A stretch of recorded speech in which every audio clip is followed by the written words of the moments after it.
नमस्कार, मैं अजय कुमार रागी, सहायक अध्यापक Saraswati Pathshala industrial inter college civil line Jhansi.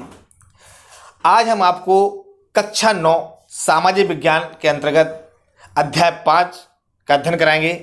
यह अध्याय 5 सामाजिक विज्ञान में भारत और समकालीन विश्व भाग 1 के अंतर्गत आधुनिक विश्व में चरवाहे का हम लोगों को अध्ययन करना है। यह अध्याय 5 है।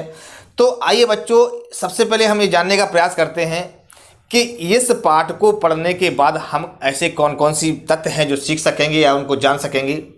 यह भाग 2 भागों में बटा हुआ है। प्रथम भाग में हम आपको भारतीय चरवाहों के बारे में अध्ययन कराएंगे और द्वितीय भाग में औपनिवेशिक शक्तियों के कारण भारत और अफ्रीका में कि जो चरवाहे हैं उनके जीवन में क्या परिवर्तन आया उसका अध्ययन करेंगे। तो आइए सबसे पहले जानने का प्रयास करते हैं कि इस अध्याय को पढ़ने के बाद हम कौन कौन सी ऐसे तथ्य हैं, कौन कौन सी ऐसी बातें हैं जिनको जान सकेंगे, जिनको समझ सकेंगे या सीख सकेंगे। सबसे पहला है घुमंतू चरवाहों के बारे में जान सकेंगे, अर्थात घुमंतू चरवाहे क्या होते हैं उनके बारे में हम ज्ञान प्राप्त करेंगे। दूसरा है भारत और अफ्रीका जैसे समाजों में चरवाही के महत्व को समझ सकेंगे, अर्थात चरवाहे या चरवाही का क्या महत्व होता है, चरवाही जनजातियों का क्या स्वरूप होता है। तीसरा हम जानेंगे कि उपनिवेशवाद में भारत और अफ्रीका के जो चरवाहे हैं उनकी ज़िंदगी पर कितना असर डला या कितना असर उनको पर पड़ा। चौथा है कि हम जान सकेंगे कि चरवाहा जो समुदाय है उसने आधुनिक समाज के दबावों को किस प्रकार से सामना किया। तो आइए सबसे पहले हम चलते हैं घुमंतू चरवाहों की ओर कि ये घुमंतू चरवाहे क्या हैं, आखिर घुमंतू चरवाहे किसे कहते हैं। तो घुमंतू ऐसे लोग होते हैं जो किसी एक जगह टिक कर नहीं रहते, बल्कि रोजी रोटी की जुगाड़ में यहाँ से वहाँ घूमते रहते हैं। अर्थात जो घुमंतू चरवाहे हैं इनका कोई एक ठौर ठिकाना नहीं होता है। ये निरंतर एक स्थान से दूसरे स्थान तक अपने मवेशियों को लेकर के ये प्रवास करते हैं। देश के कई हिस्सों में हम घुमंतू चरवाहों को उनके जानवरों के साथ आते जाते देखते हैं।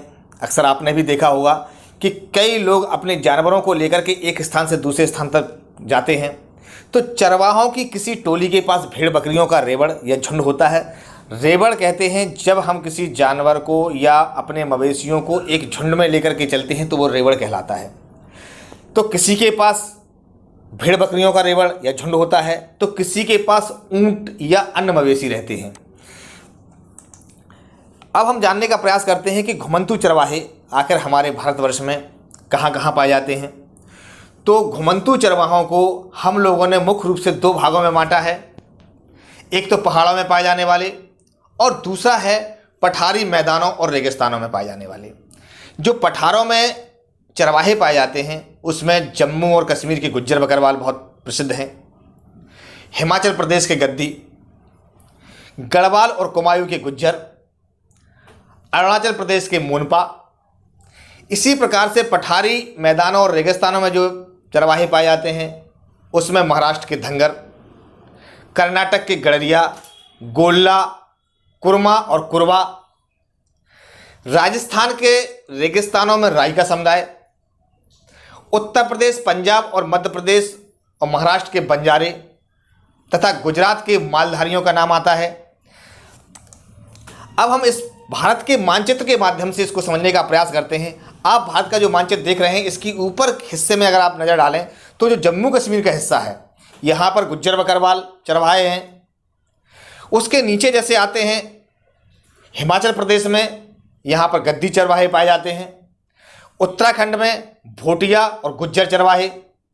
अगर हम पूर्वांचल की ओर चलें, पूर्वी भारत की ओर चलें तो पूर्वी भारत में अरुणाचल प्रदेश में मोनपा चरवाहे रहते हैं। इसके अलावा भारत के पश्चिमी हिस्से में जहाँ राजस्थान है, राजस्थान का जो पश्चिमी इलाका है, इस पश्चिमी इलाके में राई का समुदाय के चरवाहे रहते हैं। गुजरात के मरुस्थलीय क्षेत्र में मलधारी चरवाहे। इसी प्रकार से भारत के मध्य भाग में उत्तर प्रदेश, मध्य प्रदेश और महाराष्ट्र में यहाँ पर बंजारे चरवाहे हैं। साथ ही साथ महाराष्ट्र के थंगर चरवाहे जो कि बहुत ही प्रसिद्ध हैं। इसके अलावा कर्नाटक और आंध्र प्रदेश में कुरमा, कुरवा और गोल्ला, ये 3 चरवाहों की जनजाति हैं। आप देख रहे हैं कि चरवाहे क्या हैं, चरवाहे घुमंतू चरवाहे किसे कहते हैं, भारतवर्ष में इन चरवाहों की स्थिति क्या है, इसको अभी हमने समझा। अब हम सबसे पहले चलते हैं जम्मू और कश्मीर के जो गुज्जर बकरवाल हैं। तो जो गुज्जर बकरवाल हैं, इस समुदाय के लोग भेड़, बकरियां और बड़े बड़े रेवड़ या झुंड रखते हैं। 19वीं सदी में इस समुदाय के अधिकतर लोग अपने मवेशियों के लिए चारागाह की तलाश में भटकते भटकते यहाँ आए थे। अर्थात इनका जो मूल निवास था, यह मूल निवास हिमाचल, जम्मू कश्मीर के और उत्तरी हिस्से में, आजकल जो पाकिस्तान का क्षेत्र है वहाँ रहा करता था। लेकिन 19वीं शताब्दी में यह लोग जम्मू कश्मीर से होकर के जब पीर पंजाल के दर्रे को पार करते हुए जब ये भारत में आए तो यहीं होकर के रह गए और यहीं बस गए। जैसे जैसे समय बीतता गया ये यहीं होकर रहे। इन लोगों ने सर्दी और गर्मी के हिसाब से अपने अपने स्थान परिवर्तित किए। अपने जहाँ पे इनको चारागाह की जगह मिलती वहाँ पर ये जाने लगे। जाड़ों में ऊंची पहाड़ियों पर बर्फ जब ढक जाती थी तो ये शिवालिक की निचली पहाड़ियों पर आकर के डेरा डालते थे। आपने अक्सर देखा होगा कि जब सर्दी का मौसम आता है तो हमारे जो भारत का उत्तरी हिस्सा है, जो उत्तरी हिमालय है, उत्तरी हिमालय का उत्तरतम क्षेत्र सर्दियों के मौसम में पूरे बर्फ से सफ़ेद चादर की तरह ढक जाता है। और इस ढक जाने की वजह से वहाँ पर इतनी विपरीत परिस्थिति में जो बकरवाल जनजाति के चरवाहे रहते हैं वो शिवालिक रेंज में आकर के अपने झुंड के साथ आ जाते हैं। तो उनको जो आने का सिलसिला है वह सर्दी स्टार्ट होते ही सितंबर माह में वो नीचे आते हैं और शिवालिक रेंज में आकर के यहीं पर अपना डेरा डाल लेते हैं। जाड़ों में निचले इलाके में मिलने वाली इनकी जो सूखी झाड़ियां हैं इनके जानवरों के लिए चारा बनती हैं और अप्रैल के अंत तक वे उत्तर दिशा में पुनः जाने लगते हैं। और इस सफ़र में कई परिवार जो हैं काफिला बना करके एक साथ चलते हैं। आपने अक्सर झुंडों के रूप में देखा होगा, आप यहाँ चित्र के माध्यम से भी देख सकते हैं कि यह जो समुदाय हैं अपने पूरे कुनबे के साथ, पूरे परिवार के साथ, यहाँ तक कि कई परिवार मिलकर के एक काफिला बना करके अपने मवेशियों का झुंड लेकर के एक स्थान से दूसरे स्थान की ओर परिवर्तित होते हैं। वे पीर पंजाल के दर्रों को पार करते हुए कश्मीर की घाटी में पहुंच जाते हैं। जब सर्दी पड़ती है तो वह उत्तरी हिस्सा छोड़ करके पीर पंजाल की पहाड़ियों से होते हुए नीचे की ओर कश्मीर में पहुंचते हैं, कश्मीर घाटी में पहुंचते हैं, शिवालिक रेंज में आ जाते हैं। आप इस भारत के मानचित्र के माध्यम से देख सकते हैं कि जो उत्तरी कश्मीर है, कश्मीर का जो उत्तरी हिस्सा है वहाँ पर पीर पंजाल का एक दर्रा है। दर्रा मतलब पासस, जहाँ से होकर के हम बर्फ़ की पहाड़ियों को होकर के बीच में से निकल सकते हैं। तो वहाँ से गुज्जर बकरवाल उस पास को क्रॉस करते हुए शिवालिक रेंज में आते हैं। पीर पंजाल जैसे क्रॉस करते हैं तो निचले हिस्से में भारत जब आते हैं तो वहाँ पीर पंजाल की रेंज है। इस प्रकार से ये पूरी सर्दियों भर यहाँ रहते हैं और जैसे ही गर्मी प्रारंभ होती है यह पुनः अपने स्थान की ओर चले जाते हैं। और सितंबर के अंत में बकरवाल फिर एक बार अपना बोरिया बिस्तर समेटकर अपने जाड़ों के ठिकानों की तरफ, नीचे की तरफ चल देते हैं। दूसरा है हिमाचल प्रदेश के गद्दी चरवाहे। यह चरवाहे भी मौसम के उतार चढ़ाव का सामना करने के लिए प्रसिद्ध हैं। ये भी मौसम का सामना करते हैं, सर्दी गर्मी के हिसाब से अपनी जगह बदलते हैं। शिवालिक रेंज की निचली पहाड़ियों में अपने मवेशियों को झाड़ियों में चराते हुए पूरा अपना जाड़ा बिताते हैं और अप्रैल के आते आते वे उत्तर की तरफ चल पड़ते हैं और पूरी गर्मियां जो हैं लाहौल और स्पीति के ग्रामों में एक बार कुछ समय के लिए रुकते हैं। आप इस चित्र में देख रहे हैं ये लाहौल और स्पीति के ग्राम के क्षेत्र हैं जहां पर कि जो गद्दी चरवाहे हैं वह रुकते हैं और वहां पर खेती करते हैं। इस बीच यहाँ पर वो गर्मियों की फसल भी काटते हैं और सर्दियों की फसल की बुआई करके वे यहाँ से पुनः आगे की ओर बढ़ जाते हैं। यहाँ वे अपने रेवड़ पुनः मैंने बताया था पहले आपको कि झुंड, जो मवेशियों का झुंड होता है उसे रेवड़ कहते हैं, उसको लेकर के शिवालिक की पहाड़ियों में जाड़ों वाले चरगाहों में चले जाते हैं। अप्रैल में भेड़ बकरियां लेकर के वे दोबारा गर्मियों के चारागाहों की तरफ रवाना हो जाते हैं। इस प्रकार से ये भी सर्दी और गर्मी के हिसाब से अपने स्थान को परिवर्तित करते हैं। अपने जानवरों को लेकर के वो निचले हिस्से में आते हैं गर्मियों के समय में और जब सर्दियां होती हैं तो नीचे आते हैं और गर्मियों के समय में जो पुनः ऊपर के हिस्से की ओर चले जाते हैं। तीसरा जो मुख्य है वह है गढ़वाल और कुमायूं के गुज्जर चरवाहे। जैसा कि हम जानते हैं गढ़वाल और कुमायूं जो है वह उत्तराखंड के दो मंडल हैं। यह मूल रूप से उत्तराखंड के मूल निवासी हैं गुज्जर चरवाहे, और कुमायूं या गढ़वाली भी इनको कहा जाता है। यह दो मंडल जो वहाँ हैं कुमायूं गढ़वाल में रहते हैं। गुज्जर जो वास्तव में एक प्रकार के चरवाहे हैं और दक्षिण पश्चिमी तराई क्षेत्र में रहते हैं। तराई क्षेत्र क्या है और इसमें भावर और बुग्याल क्या है, अभी इसके बारे में हमें अध्ययन करना है। तो जो गुज्जर चरवाहे हैं वो सर्दियों में भावर के सूखे जंगलों की तरफ और गर्मियों में ऊपरी घास के मैदानों, जिसको कि बुग्याल कहते हैं, कि उसकी ओर चले जाते हैं। यहाँ के जो भोटिया, शेरपा और किन्नौरी समुदाय के लोग भी हैं, इस तरह के चरवाहे हैं। आप इस चित्र में देख रहे हैं यह गढ़वाल और कुमायूं के गुज्जर चरवाहे हैं जो एक स्थान से दूसरे स्थान पर मौसम के हिसाब से अपने आप को परिवर्तित कर रहे हैं, या मौसम के हिसाब से ये एक स्थान से दूसरे स्थान की ओर जाते हैं। अब हम यहाँ समझने का प्रयास करेंगे कि भावर क्या है और बुग्याल क्या है। भावर वास्तव में वह क्षेत्र होते हैं जो कि पहाड़ियों के निचले हिस्से के आसपास शुष्क और सूखे जंगल के इलाके हैं, जहाँ पर अर्थात सूखा है, शुष्क क्षेत्र है, उस क्षेत्र को भावर कहा जाता है। यह मुख्य रूप से गढ़वाल और कुमायूं के इलाकों की पहाड़ियों के पास निचले हिस्सों में पाए जाते हैं। और बुग्याल जो है यह ऊंचे पर्वतीय क्षेत्रों में स्थित होते हैं। ये विस्तृत चारागाह होते हैं जिसको कि हम लोग बुग्याल कहते हैं। पूर्वी गढ़वाल का जो बुग्याल है जहाँ भेड़ चराई जाती है बहुत ही प्रसिद्ध क्षेत्र है। यहाँ पर भेड़ों को चराने के लिए बहुत अधिक हरियाली है। यहाँ बहुत बड़ी चारागाह का क्षेत्र है जिसको कि बुग्याल कहा जाता है। इसके अलावा अरुणाचल प्रदेश की जो मोनपा चरवाहे हैं, अरुणाचल प्रदेश हमारे भारत का पूर्वी हिस्सा है, पूर्वी प्रदेश है। इस प्रदेश में मोनपा चरवाहे नाम की जनजाति रहती है। यह मोनपा जनजाति को तवांग जिला और पश्चिमी कोमांग जिले की आदिम जनजातियों में से एक कहा जाता है। ये याक, सुअर, गाय, भेड़ और जहाज जैसे घरेलू जानवरों को पालते हैं। जो कुछ मोनपा चरवाहे हैं जो अरुणाचल प्रदेश के सुदूर दूर के कोनों में पाए जाते हैं। तो यहाँ आप देखेंगे कि जो ये मोनपा चरवाहे का चित्र है, जो मोनपा चरवाहे अपने अरुणाचल प्रदेश की पहाड़ियों में अपने जानवरों को चरा रहे हैं। और जो भारत का पूर्वी हिस्सा है, रेड कलर से आप देख रहे हैं साइड, ये अरुणाचल प्रदेश है। अरुणाचल प्रदेश से डार्क जो हिस्सा दिखाई दे रहा है ये तवांग जिला का हिस्सा है और पश्चिमी कोमांग है। यहाँ पर यह मोनपा जनजाति रहती है। ये यहाँ पर चरवाहे रहते हैं और इसी क्षेत्र में ये अपने जानवरों को, झुंडों को लेकर के चराते हैं। आइए बच्चों, अब हम इसके बाद जो आगे का हमें अध्ययन करना है वह है पठारों, मैदानों, रेगिस्तानों में पाए जाने वाले चरवाहे। अभी हमने पहाड़ों में पाए जाने वाले चरवाहों के बारे में अध्ययन किया। ऐसा नहीं है कि सिर्फ जो चरवाहे हैं वो पहाड़ी इलाकों में पाए जाते हैं। इसके अलावा यह पठारों में, मैदानों में, रेगिस्तानों में भी पाए जाते हैं। जैसा कि हमने भारत के नक्शे में आप लोगों को दिखाया था कि पूरे संपूर्ण भारत में हर क्षेत्र में चरवाहे पाए जाते हैं। उनका जनजीवन अलग है, उनका रहने सहने का स्थान अलग है। जो पठारों, पहाड़ों और रेगिस्तानों में चरवाहे पाए जाते हैं उसमें सबसे प्रमुख है महाराष्ट्र के धंगर। एक चित्र में आप देख सकते हैं, ये महाराष्ट्र के धंगर चरवाहों का चित्र है। यह धंगर महाराष्ट्र का एक जाना माना चरवाहा समुदाय है। 20वीं सदी के शुरुआत में इस समुदाय की जो आबादी थी वो लगभग 4,67,000 थी। उनमें से ज़्यादातर गड़िए या चरवाहे थे। कुछ लोग कंबल और चादर ही बनाते थे, जबकि कुछ भैंस पालते थे।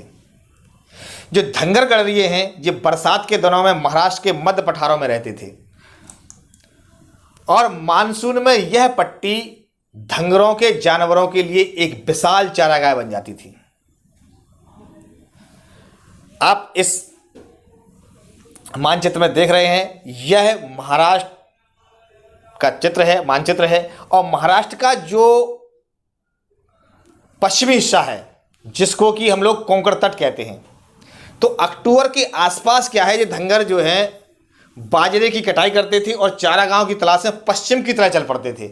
जहाँ ये धंगर चरवाहे रहते थे पठारी इलाकों में, वहाँ से वह अक्टूबर के आसपास क्या करते थे, पश्चिम की ओर चल पड़ते थे।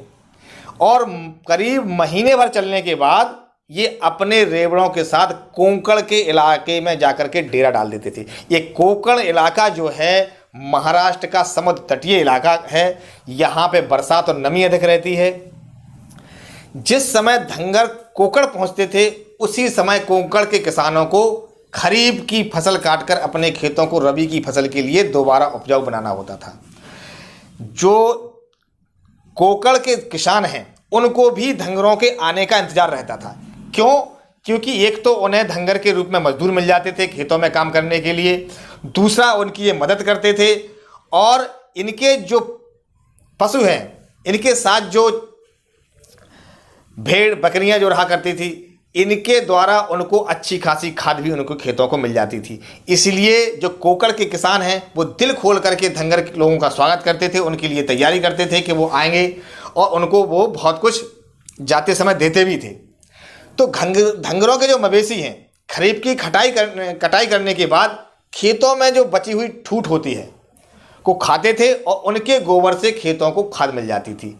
आप यहाँ समझ लीजिए ठूठ किसे कहते हैं। जब फसल काटने के बाद, जब हम फसल काट देते हैं, किसी भी चीज़ फसल काटते हैं, यहाँ पर चावल की खेती होती है, तो चावल की खेती काटने के बाद जो ऊपर का हिस्सा बचता है, आप इस चित्र के माध्यम से देख रहे हैं कि फसल काटने के बाद जो ऊपर का हिस्सा बचा हुआ है इसको ठूठ बोलते हैं। तो यहाँ इनके जो पशु हैं, इनके जो जानवर थे जो जिनको ये पालते थे, उन ठूठों को ये चरते थे।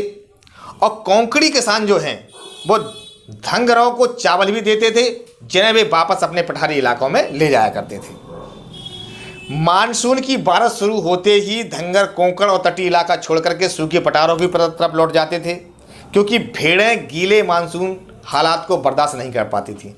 जैसा कि हम सब जानते हैं कि गीला इलाका जो होता है वो बकरी या भेड़ों के लिए किसी भी रूप में उचित नहीं होता है। यहाँ पर सिर्फ भैंस ही पाली जा सकती है जहाँ पर बरसात का सीज़न हो, जहाँ गीला इलाका हो। और जहाँ भेड़ और बकरियाँ पालने की बात होती है तो भेड़ और बकरियाँ पालने के लिए सिर्फ सूखे स्थान की आवश्यकता पड़ती है।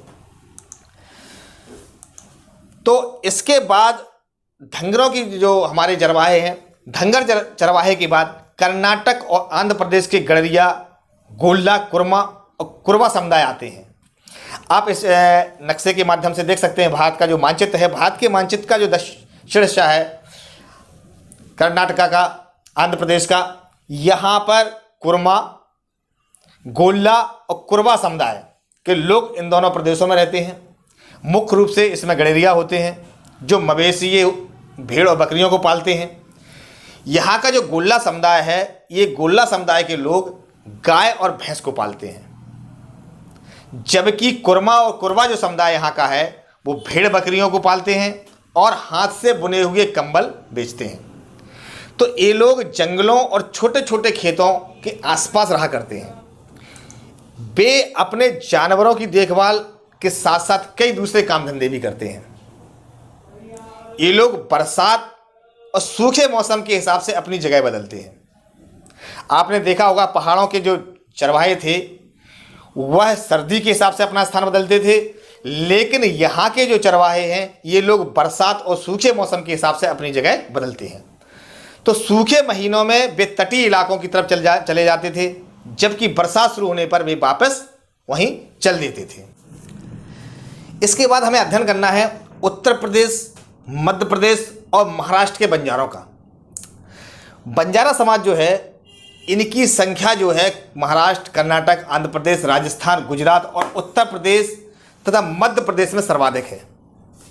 बंजारों की खासियत यह होती है कि यह किसी एक स्थान को स्वीकार नहीं करते हैं, अर्थात किसी एक स्थान पर रहना ये उचित नहीं समझते हैं। यह हमेशा ये कोशिश करते हैं कि इस स्थान को छोड़ करके फिर ये पुनः किसी अन्य दूसरे स्थान पर पहुँचें जहाँ कर कि इनके मवेशियों को अच्छी से अच्छी सुविधा मिल सके, उन्हें चारागाह मिल सके, उनके मवेशी अच्छे से अच्छा भोजन प्राप्त कर सकें, तंदुरुस्त रह सकें। तो इस वजह से यह जो बंजारी जाति है, यह बंजारे चरवाहे हैं, वो हमेशा एक स्थान से दूसरे स्थान की ओर जाने का प्रयास करते हैं। बंजारे कुछ खास चीज़ों के लिए बेहद प्रसिद्ध हैं,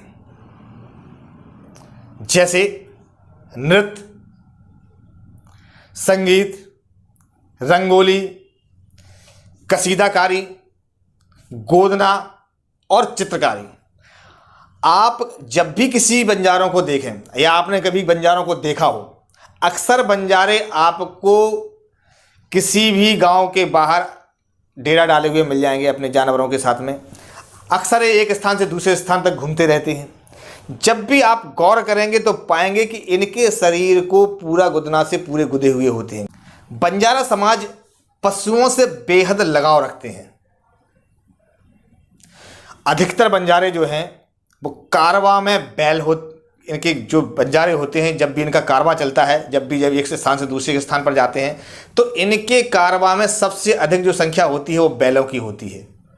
वो अस्थायी घर बना करके रहते हैं, वो अपने घरों को बदलते रहते हैं। जब एक स्थान से दूसरे स्थान तक जाते हैं तो वो अपने बैलगाड़ी के ऊपर एक घरनुमा बना के चलते हैं, उससे वो एक स्थान से दूसरे स्थान तक निकल के जाते हैं। तो इस प्रकार से जो बंजारे हैं वह बंजारे पशुओं को लेकर के, अपना पूरा कारवां लेकर के, अपना रहन सहन की सारी सामग्री लेकर के एक स्थान से दूसरे स्थान पर अपने वो पशुओं के साथ में, अपने जानवरों के साथ, अपने मवेशियों के साथ स्थान से दूसरे स्थान पर परिवर्तित होते हैं। इसके अलावा जो हमें अध्ययन करना है वह है राजस्थान के रेगिस्तानों में राई का समुदाय। यह राजस्थान के पश्चिमी इलाके में रेगिस्तानी इलाकों में पाए जाने वाला सबसे प्रसिद्ध चरवाहा समुदाय है।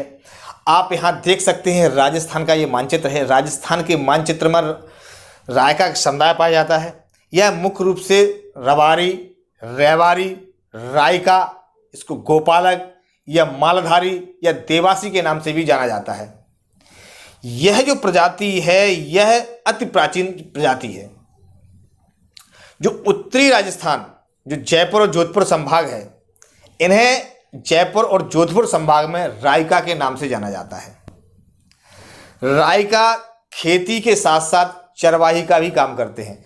तो जो रायका समुदाय राजस्थान का है वह ऐसा नहीं है कि सिर्फ चरवाहे पर ही डिपेंड है। यह चरवाहे के साथ साथ खेती का काम है, ये खेती भी करते हैं।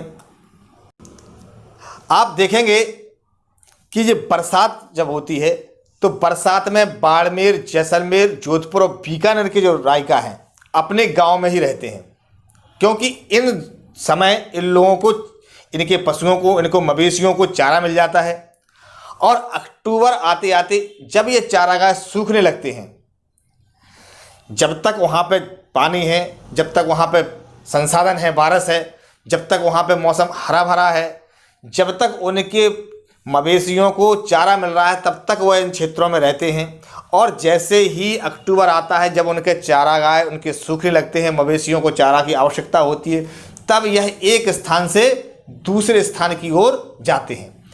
तो नतीजन क्या होता है कि यह लोग नए चरवाहों की तलाश में एक इलाके से दूसरे इलाके की तरफ जाने लगते हैं। और जब तक कि अगली बरसात ना होती है, और अगली बरसात के समय, जब अगली बरसात आने का समय होता है, तब ये पुनः अपने स्थान की ओर लौट आते हैं। तो रायकाओं का जो सबसे बड़ा तबका है यह ऊंट पालता है, जबकि कुछ रायका जो हैं वो भेड़ और बकरियां पालते हैं। आप इस चित्र में देख सकते हैं, यह पश्चिमी राजस्थान के थार रेगिस्तान में चराते हुए रायका समुदाय के लोग हैं जो कि ऊंट को चरा रहे हैं। यहाँ पे यह ऊंट जो है यहाँ की सूखी और कटीली झाड़ियों के सहारे यहाँ पे अपना जीवन यापन करते हैं। इसके अलावा जो हमें अध्ययन करना है वह है कच्छ गुजरात के मालधारी। गुजरात में जो पश्चिमी गुजरात का क्षेत्र है वहाँ पर मालधारी चरवाहे रहते हैं, मालधारी समुदाय का समुदाय पाया जाता है। यह गुजरात में एक ऐसी घुमंतू जाति है जिसके लोग अपने जीवन काल में, कहा जाता है कि पृथ्वी के 4 चक्कर लगाने की समान यात्रा कर लेते हैं। अर्थात यह एक ऐसी भारतवर्ष की जनजाति है, ऐसी भारतवर्ष की एक चरवाही जाति है जो हमेशा अपने जानवरों के साथ चलती ही रहती है, अपने मवेशियों को साथ एक स्थान से दूसरे स्थान तक चलती रहती है। इसलिए कहते हैं कि इनका जो जीवन काल होता है 70-80 साल का, इस पूरे जीवन काल में लगभग एक इस पृथ्वी के 4 चक्कर के बराबर अपनी यात्रा स्वयं की कर लेते हैं। वे प्रकृति के अनुकूल जीवन जीते हैं, इसलिए उनका जीवन जो है लंबा होता है। आम जो जीवन है उन जीवन से इनका जीवन अधिक लंबा होता है। अगर कोई 70-80 साल जीता है तो गुजरात की जो घुमंतू जाति है, ये मालधारी जाति है, ये लगभग 100 साल के लगभग अपना जीवन यापन करती है। यहाँ आप चित्र में देख रहे हैं, यह चारा गाय की तलाश में मालधारी चरवाहा है, जो कि चारागाह की तलाश में इधर से उधर प्रवास कर रहा है। मालधारी जो शब्द है ये वास्तव में 2 शब्दों से मिलकर बना है। पहला शब्द है माल। यहाँ माल जो है वो क्या है, पशुधन है उनके लिए। दूसरा शब्द धारी, यानी कि धारण करना। इस तरह से मालधारी शब्द जो है वो पशुओं को धारण करने वाले से अर्थात पशु पालन करने वाले से बना हुआ है। ये गाय भी पालते हैं, भैंस पालते हैं, ऊंट, बकरी जैसे पशुओं को पालते हैं। यहाँ आप देखिए, ये मालधारी चरवाहे अपनी बन्नी भैंस के साथ हैं। यहाँ कहा जाता है कि जो मालधारियों के पास जो बन्नी भैंस ये पालते हैं, बहुत फेमस भैंस होती है, सबसे अधिक दूध देती है, सबसे अधिक जीवित रहती है। तो बन्नी भैंस इन लोगों की सबसे प्रिय भैंस। यहाँ हम इस पूरे पाठ का पुनरावलोकन करेंगे। अभी हम लोगों ने पूरे पाठ में आपने देखा कि हमने पहाड़ी क्षेत्रों के जो चरवाहे हैं उनके बारे में जानकारी प्राप्त की। दूसरा, पहाड़ी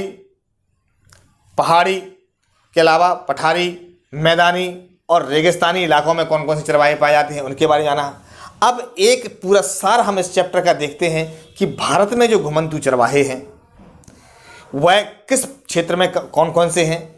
जैसे कि गुज्जर बकरवाल का जो चरवाहे हैं, इनका जो क्षेत्र है वह जम्मू व कश्मीर है।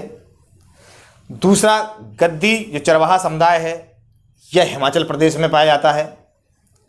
भोटिया जो चरवाहा है वह उत्तराखंड में मिलता है हम लोगों को। राई का समुदाय राजस्थान में इनका निवास है, राजस्थान के राई का समुदाय के चरवाहा लोग हैं। बंजारा जो है यह राजस्थान और मध्य प्रदेश में मिलते हैं, या मध्य प्रदेश और राजस्थान में राय का बंजारा समुदाय पाया जाता है। इसके अलावा मलधारी या मालधारी ये गुजरात में इनका निवास है। कुरमा, कुरवा और गोल्ला यह कर्नाटक, आंध्र प्रदेश और तेलंगाना में इनका निवास स्थान है। इसी के साथ जो धंगर जाति के समुदाय के लोग हैं, धंगर चरवाहे हैं, यह महाराष्ट्र में अपना निवास करते हैं, महाराष्ट्र के पठारी क्षेत्रों में रहते हैं। और मोनपा जो चरवाहे हैं यह अरुणाचल प्रदेश के पूर्वी हिस्से में इनका निवास क्षेत्र है। तो ये हमारा पूरे पाठ का पुनरावलोकन है कि हमने अभी इस पाठ के अंतर्गत इन सभी का अध्ययन किया है। आइए अब हम देखते हैं कि इस पाठ से अंतर्गत आप लोगों को क्या गृहकार्य करना है, तो आप उसको गृहकार्य समझ लीजिए। सबसे पहले बच्चों, आपको 2 प्रश्नों के उत्तर अपने लिखना है। आप इस पूरे पाठ का अध्ययन कर चुके हैं, हम आपको 2 प्रश्न दे रहे हैं गृहकार्य के लिए, आप इसको अवश्य कीजिएगा। सबसे पहला है, स्पष्ट कीजिए कि घुमंतू समुदायों को बार बार एक स्थान से दूसरे स्थान क्यों जाना पड़ता है। इस निरंतर आवागमन से पर्यावरण को क्या लाभ है। दूसरा, कल्पना कीजिए कि यह 1995 का समय है और आप 60 वर्षीय राय का पशुपालक हैं। आप अपनी पोती को बता रहे हैं कि आज़ादी के बाद से आपके जीवन में क्या बदलाव आए। आप उसे क्या बताएंगे, आपको इसको स्पष्ट करना है। तो बच्चों, अगले वीडियो में हम पढ़ेंगे औपनिवेशिक शासन के दौरान, यानी अंग्रेजों के ज़माने में भारत एवं अफ्रीका के चरवाहे थे, उनके जीवन में किस तरह बदलाव आया, किस तरह से उनका जीवन बदला। दोस्तों, हम अगले वीडियो में मिलेंगे। धन्यवाद।